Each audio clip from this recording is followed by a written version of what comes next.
are once again at the physics video lecture. Physics 203, video lecture 22. And I'm going to begin with just a review of the exam problems, basically writing up what the answers were. Okay, so exam. Right, in the first one we had an interesting problem for Mott's principle. 1 plus y prime squared dx. And the thing to do was use Euler's second form as stated. So there would be a constant in there. And then you want to just reduce the problem to a quadrature because n of y, of course, has not been given explicitly. That's as far as you can get. Oh, by the way, this was 0, variation 0. So I'll just write here solve for dy dx, and then separation of variables, which will lead you to x minus x0 is equal to integral c dy.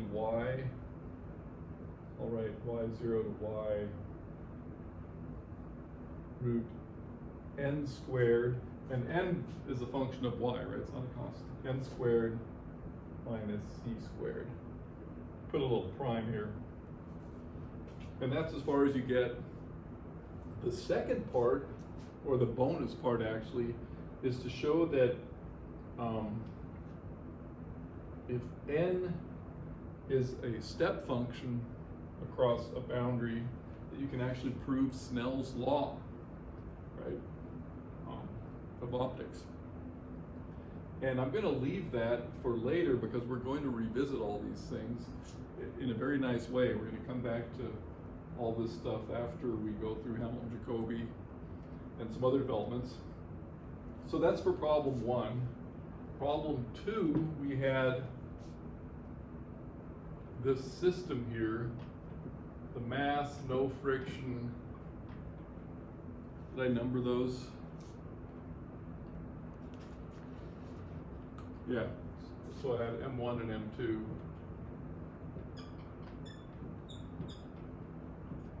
Got us an angle there. And we wanted to go through with the whole program for small oscillations, Lagrangian, find the characteristic frequencies. I'm just going to write down the determinant, which is the characteristic polynomial. So you got minus omega squared m1 plus m2 plus k in the upper left corner, minus omega squared m2l in the off diagonals, and omega squared, what do I have here? Omega squared m2 l squared plus m2gl. So that determinant equals 0, gives you a couple of values of omega. Now, it's always good to consider the physics here. Suppose M2 is negligibly small compared to M1. In that case, we can get rid of the off diagonals here, and then we'll see what's left is a mass on a spring frequency for M1, and right, because the M2s will cancel here both, we'll have the frequency of a pendulum for M2, and they'll be independent of each other. So that's a limiting case, and limiting cases are always important for us to orient ourselves and see what's really going on with the problem, and if we got it right.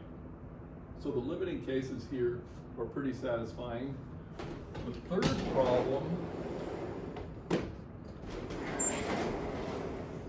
which is to find the characteristic frequencies for these two masses hanging vertically under gravity. See which one was named 1 and which one is named 2.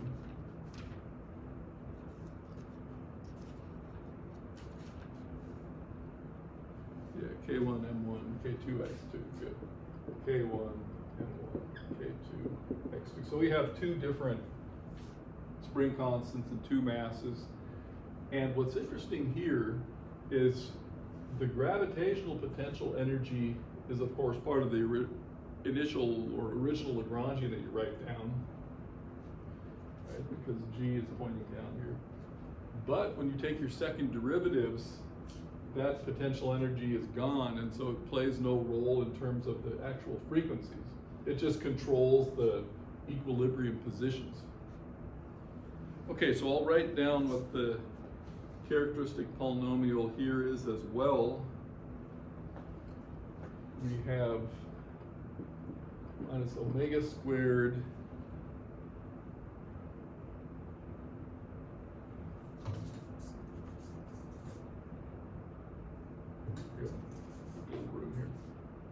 minus omega squared m1 k1 plus k2 and minus k2 on the off diagonals minus omega squared m2 plus k2. So the determinant of that equals 0 will give you your 2 characteristic frequencies. And the question is, can we see some limiting cases here as well? Well, one limiting case, of course, would be, oh, that's not x2, that's m2. One limiting case would be to ditch the second mass altogether. Okay.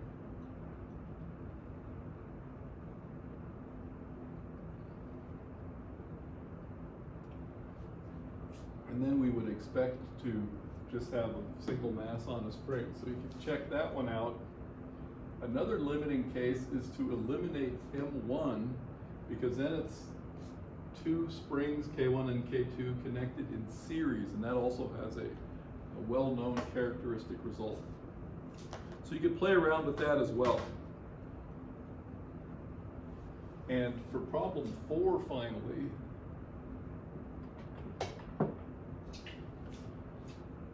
this one's really basic and really important. So we had 2 masses, and it's a central force problem. They've got a spring between them, or some kind of linear force law, and there's a relaxed length A. So for that reason, because it's a central force problem, we know we can use plane polar coordinates.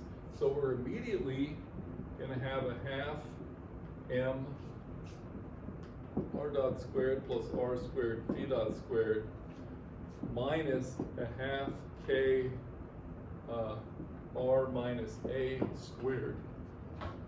So this is worth reminding ourselves.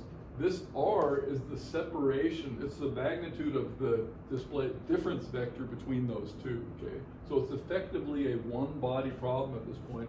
This, as I said in the formulation of the problem, is the reduced mass, okay? And so that's the Lagrangian. Now the energy is going to be 1/2 m r dot squared, and then you're going to have that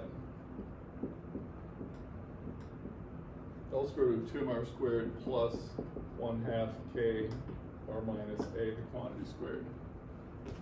Okay, you're not allowed to make that substitution and still talk about the Lagrangian. That'll just lead to an error. Here we just have a one-dimensional problem. That's why that's the effective potential right there. And if you graph that, yeah, you should be able to graph that. If you don't have the right sign here, you're going to get the wrong graph for sure. But if you graph this, you're going to see there's a local minimum. And so, it's a nice one-dimensional problem. Now, if you get rid of the angular momentum so that these things are only oscillating against each other and not spinning as well, then you immediately have something from which you can actually read off the frequency. You would just rename this coordinate. You would, yeah, you guys should look at that some more. But you're going to get, for L equals 0, you're going to get omega squared is equal to K over M, which is a standard for a mass on a spring, but this is actually reduced mass, so it's an important result. It just goes beyond the single mass on a spring. Okay, good. So we have those. And like I said, we'll be seeing this stuff some more. In particular, this one we're going to run into again in a very interesting connection. Okay, so the next thing is to return to the Hamilton-Jacobi theory and wrap that up today. Although it's part of returning to this that we're going to return to the Hamilton-Jacobi theory after we go through some other stuff. I may give a little outline of where we're headed now in the remaining weeks.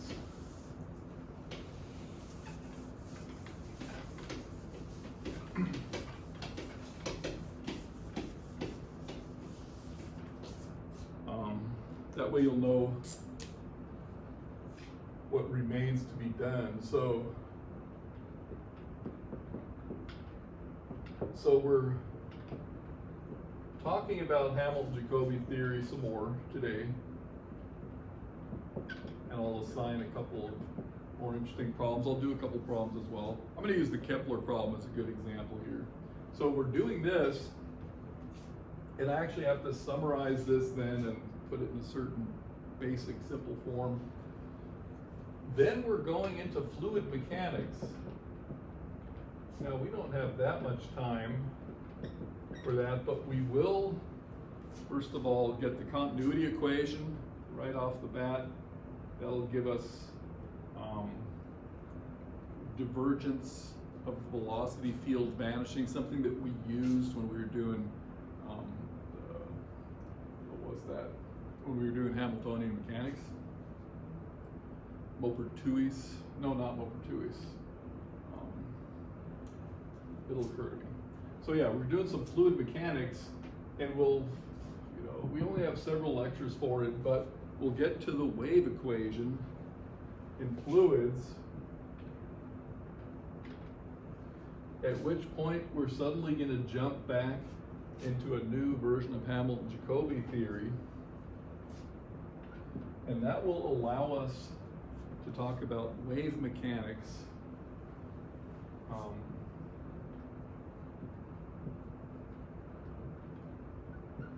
Wave mechanics, I'm just going to leave it right there. Wave mechanics, namely quantum mechanics, okay? So it's actually a really interesting development, and I think we have enough time to pull it off. So that's where we're headed. Right now, we still have to think about Hamilton-Jacobi theory a little more. So, how are we going to set this up? Repetition is helpful here, because I've set this up a couple times before. So I'm just going to set it up in the following sense. So we'll call this Hamilton-Jacobi theory.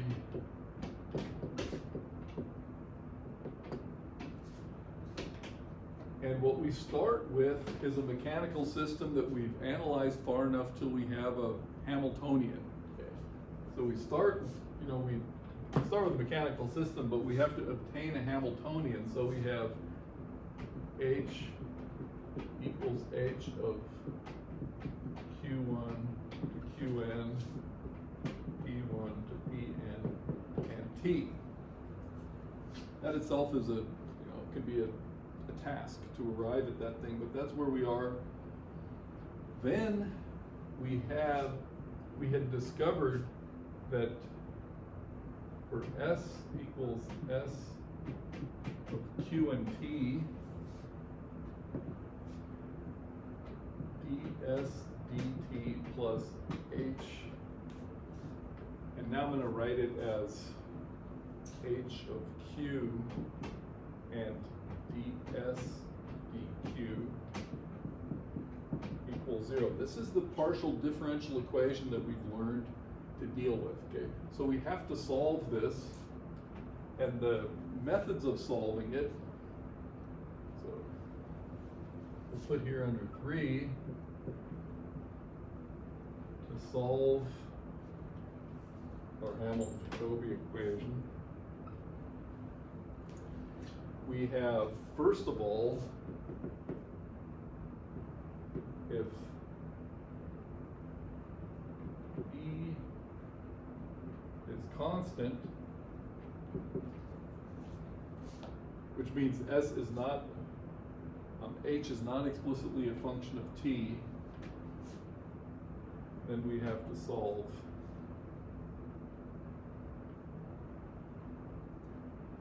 H of Q ds dq, right?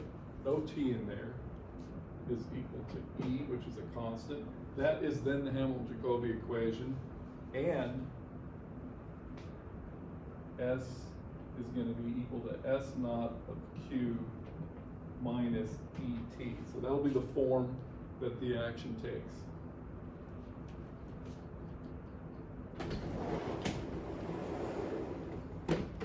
See, I'm trying to put all the rules down here at once. Let's see if this works.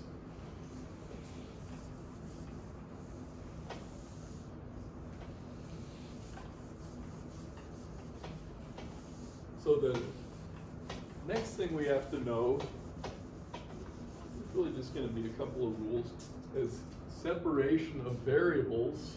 I'll use this board.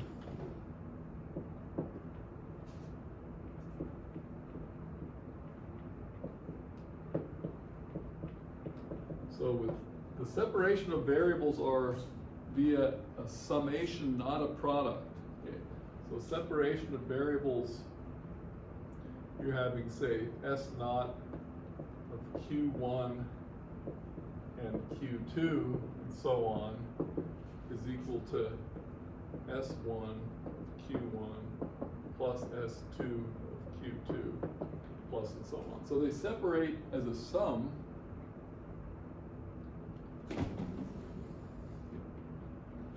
And 0.5 is if Q sub I is cyclic. And of course, we're always looking for cyclic coordinates. Then S sub I of Q sub I can just be taken to be alpha sub I Q sub I, where alpha sub I is a conserved, in fact, a conserved momentum. Okay, so under all these circumstances, we now have,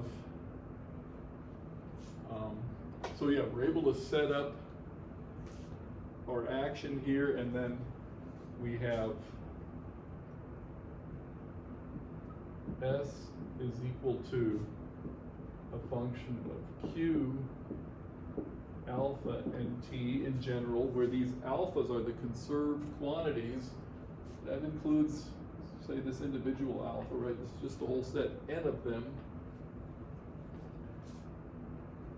And what we have is beta sub I equals ds d alpha sub I equals 1 to n. The alphas are constants, right? Alpha equals constant. So the set of alphas is constant.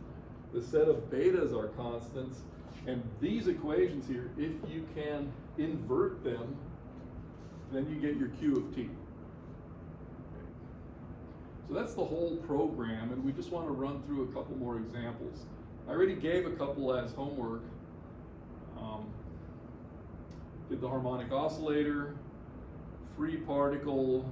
You know, we could add free particle in 3 dimensions if we wanted to. So we did harmonic oscillator, free particle, and we set up the projectile motion problem. And the projectile motion problem has all of these features already. I think what I want to do next, though, is the Kepler problem.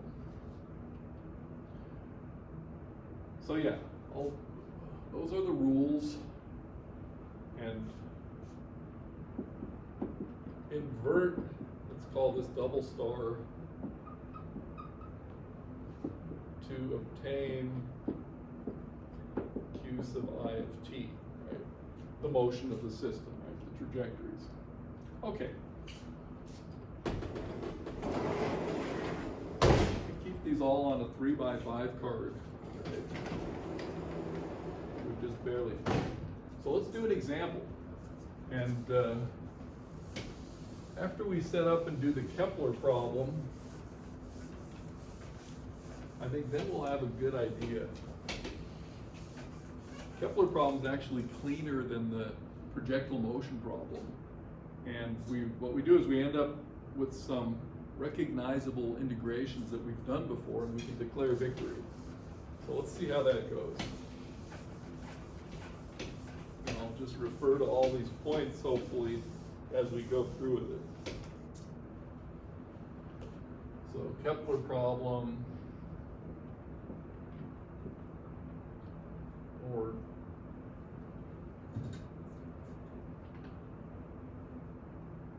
yeah, I was thinking maybe the central force problem, but we'll make it the Kepler problem because there we have a concrete potential energy.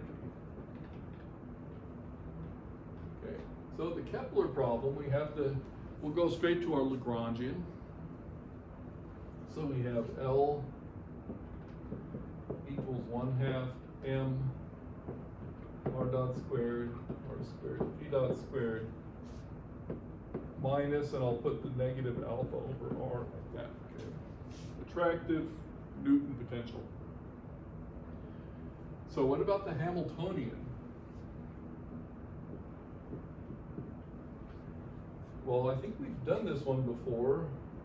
So p sub r squared over 2m plus p sub phi squared over 2mr squared plus this negative alpha over r potential energy. Okay. That's the Hamiltonian. Energy is conserved, and all these alphas in the Hamilton-Jacobi theory, I'm going to have to do something different here. We're saving the alphas for other purposes, so let's call this K. Why not?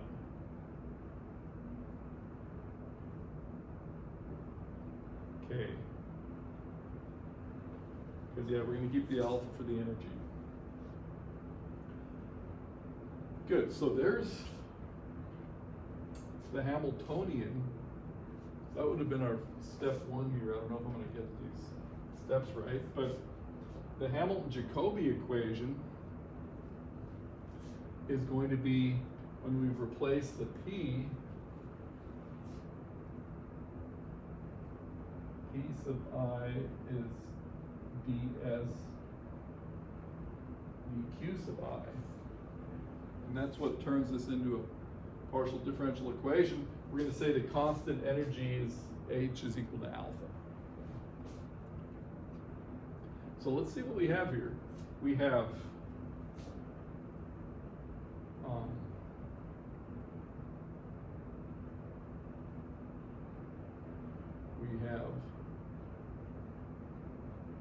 S is going to be S sub R plus S sub phi minus energy times time. Okay. That is our trial solution. We have a separation of variables that we're going to attempt. And this one here is going to be very simple because we know that there is a cyclic coordinate here. Okay. So let me go ahead and rewrite this thing in a couple of steps. So now star is going to be p sub r squared over 2m plus, now that p sub phi, we're going to give it a name. We know it's a conserved quantity, so we're going to say that's alpha sub phi squared over 2mr squared plus our negative k over r is equal to alpha. Okay. This is still really just a Hamiltonian, but the next step is to write d, so I'll write 1 over 2m ds sub r dr. Set p sub r, right? Here, there, done. And let's bring everything to the other side now. Equals alpha plus k over r minus alpha sub phi squared over 2m r squared.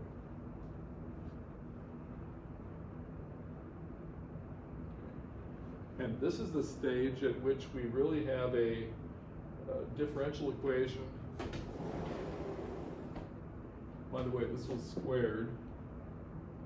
So what do we have here?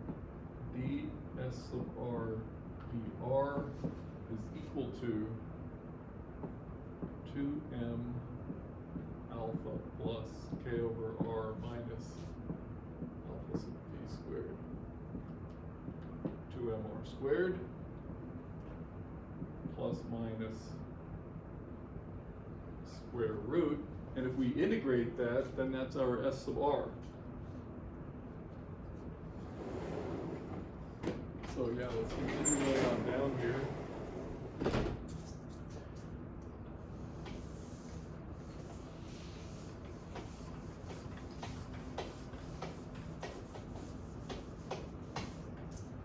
In fact, I'm going to write now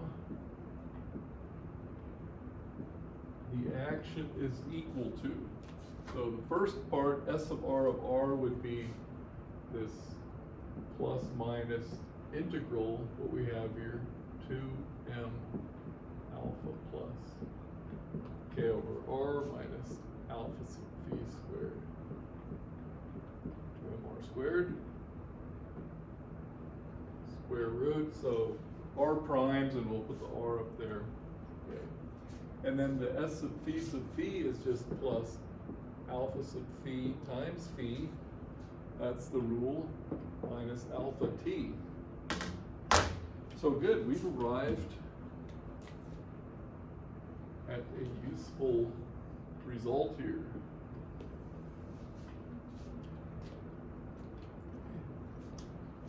So we've solved the problem of finding the action.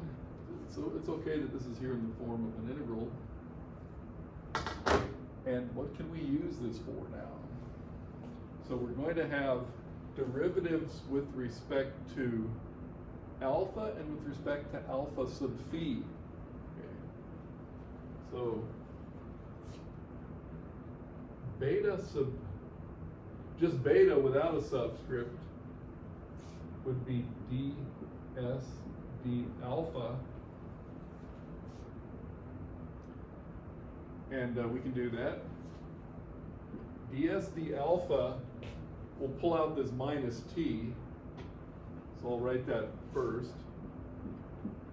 and then we'll have a plus minus, and the derivative, we can go under the integral, and we'll have an integral, we'll have a 1/2 this thing in the denominator, 2m alpha plus k over r alpha phi squared 2mr squared, and then derivative with respect to alpha, so we have a 2m, and this is, I didn't write the dr, did I? This was dr, of course. dr, or like that. So these are integration variables, that's the actual r. You can prime them if you want.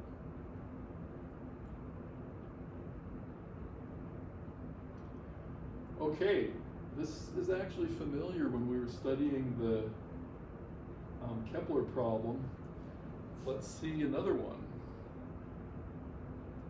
So the other one is the derivative with respect to alpha sub phi. So we're going to call this beta sub phi is equal to ds d alpha sub phi. Now remember, these betas are constants. So if you bring this t over to the other side, you got beta plus t equals this integral here, and this is apparently r of t. Okay, that's one that we didn't use. We could have gotten it when we were doing the central force problem. Now the beta sub phi, ds d alpha sub phi, so we gotta go back up here. We'll take care of this one first. So that is going to be the angular dependence. So phi is equal to, beta sub phi equals phi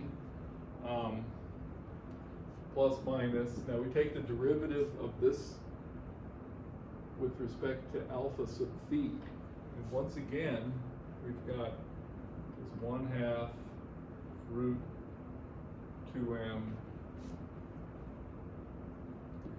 alpha plus k over r minus alpha phi squared 2mr squared.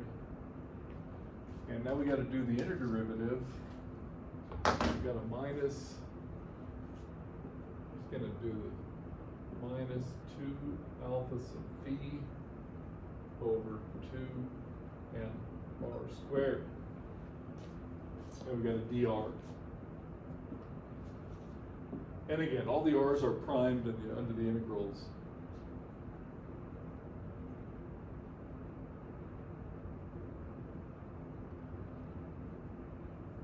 Okay.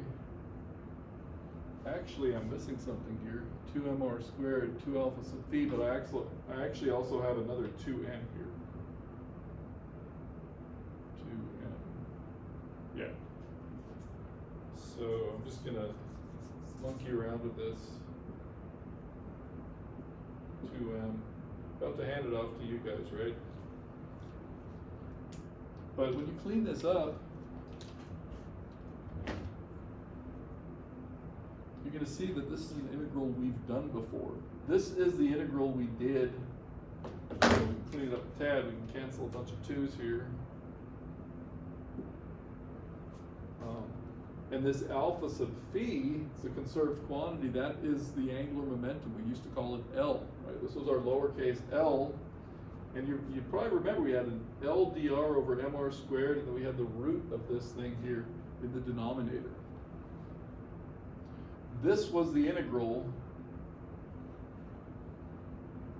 slightly renamed, but actually it's all there, where we had different letters. This is the one that we turned into an inverse cosine and solved the Kepler problem r of phi with. Okay.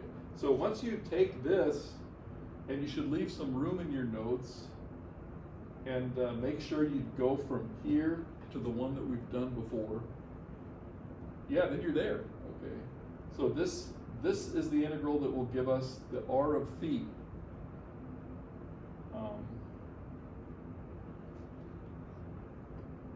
So yeah, we've done this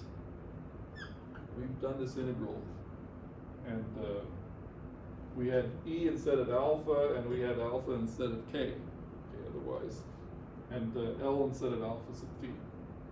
Yeah, I'm going to put that as a note. We had this in central force chapter, I'll say. Literally this integral, so that's why we can declare victory. And now you can see what this whole business has gotten us. This second one allows us to find r equals r of phi when all is said and done. That's what we did in the Kepler problem before. This one here would allow us to find r equals r of t. And the combination of these two would allow us to get phi of t. Okay. So if you have these two functions in principle, you can get phi of t, do an inverse function there. So I'll put that as a note as well. We can also obtain phi of t from these two, from these results. Okay, so that's actually pretty satisfying, and that is this program taken through very systematically. And last time we set up a projectile motion problem, and you'll find that it's a little less satisfying because you actually have to do this fiddly integral, and there's plenty of places where it can go wrong, but between these we really have a good handle on this whole situation now. I'm going to consult the time. Okay, good. So yeah, like I said, leave some room to clean this up to the point where you see exactly that it's exactly what we solved before earlier in the semester.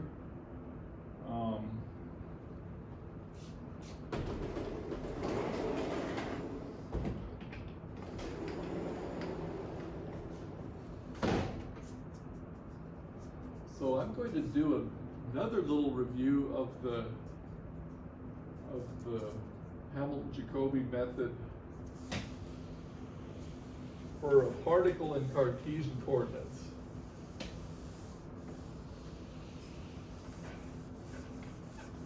Something we'll refer to later, so I want to make sure we have a page on this in our notes. And then I'll put a couple homework problems up.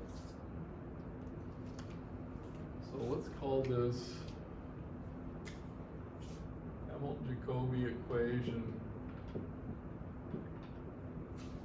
for a particle M in a potential U of, what should we call it, R.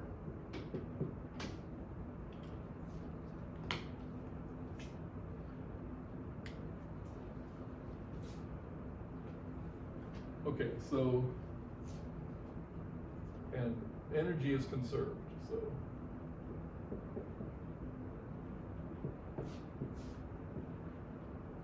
Let energy be conserved. So again, we start with H is equal to P squared over 2M plus U of R. And I'm going to go ahead and call this vector P squared.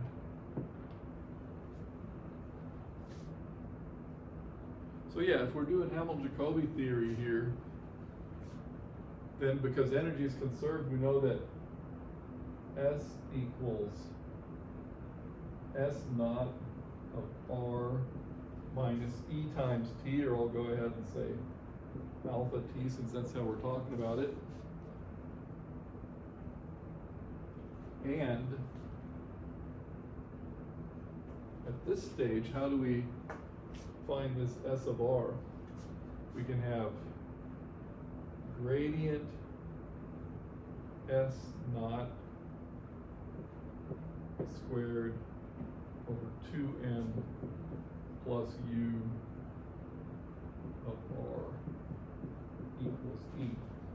Okay, that's just where P is gradient of S naught. So here's what I want to draw attention to. The generic form of this, we could say, is gradient S naught vector squared, that's what that is, equals 2m E minus U of R. Okay, so we have a gradient S naught squared equals some function of position,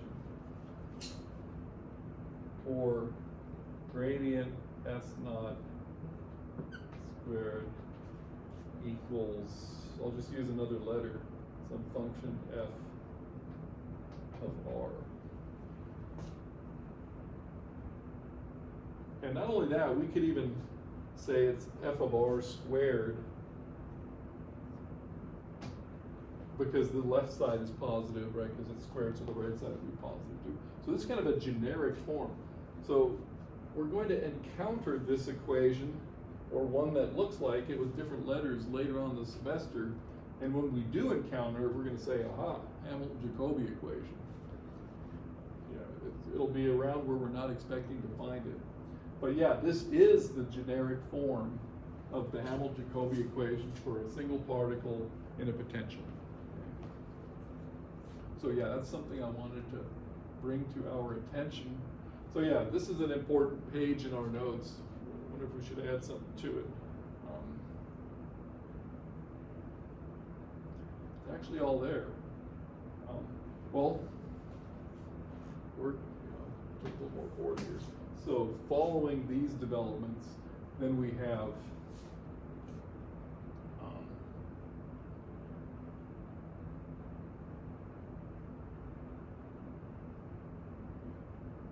I don't know if this letter, yeah, I get messed up with these alphas here. So following this development, we would have S equals S naught of, I'm going to go ahead with this E here. I'm going to go with E after all. Okay. So S will be S naught of R and alpha. That's why I'm back to the alphas there, right? That's how we would in principle integrate it up, minus E times T. And this E at that point can be said to be a function of these other conserved quantities. So we can legitimately say E of these constants, if they take the form of parameters, times T. And then in one equation, we'd say beta is equal to d S naught d alpha. Actually, not S naught. Is ds d alpha with respect to the whole thing. Okay, good. That's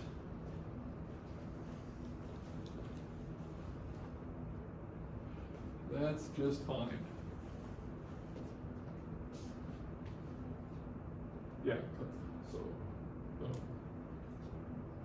so this here will have this form, and this being the Hamilton-Jacobi equation, I'm just driving home the fact that it has this generic form.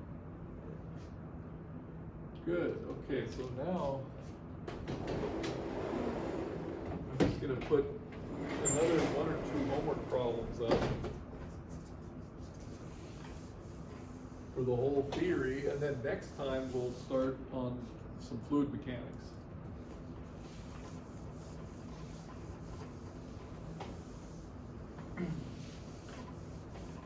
And I'll also mention right now the problem that I did with the Kepler problem, which I'm about to erase here. That's the kind of problem I'm going to put on the final exam. Something with a, something with a conserved quantity, typically an angular quantity, where you're able to just go through the steps, get your Hamiltonian. You just see what to do. So I like to do a problem that flows just like this Kepler problem did. And then when you're at the point where you have these integrals and these quadratures, then you're done. Especially if you can identify what I just erased here. If you can identify what these things mean, and then you've solved the problem. Okay. So I'm going to write down a homework problem and say a couple words about it.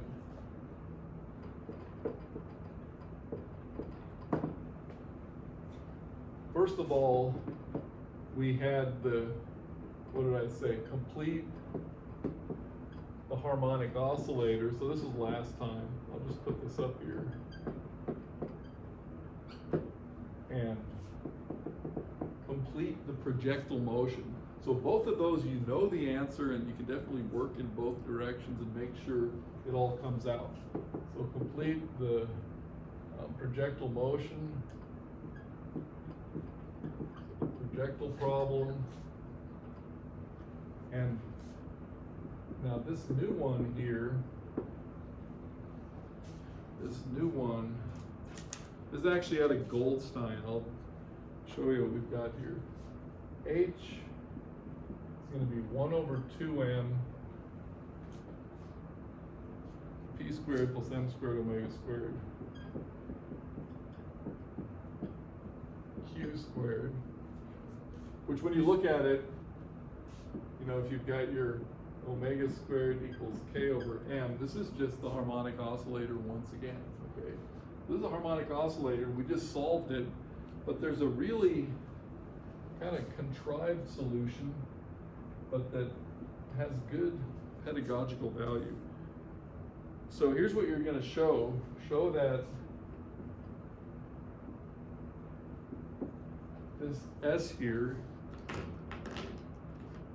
seems like you would be able to make this up, but this is, so m omega divided by 2 times q squared plus alpha squared cotangent omega t minus m omega q cosecant omega t. So you want to show that this thing is a solution of the Hamilton-Jacobi equation.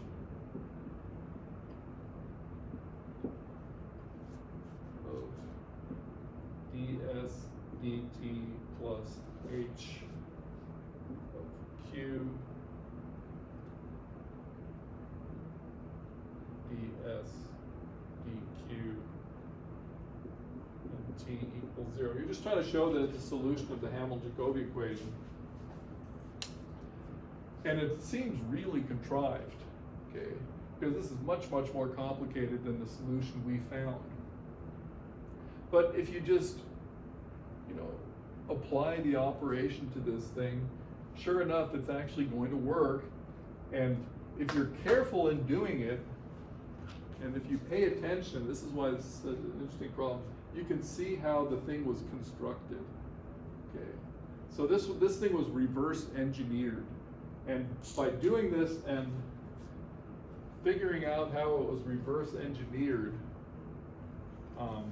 that'll give you a little more insight into the whole process. So I'm going to put that as a note. After you show that this is true, and by the way, you show it's true, then you can of course use it to solve the harmonic oscillator problem. Okay? It'll all work out. So note is, how was this problem reverse engineered? Or how was this problem constructed?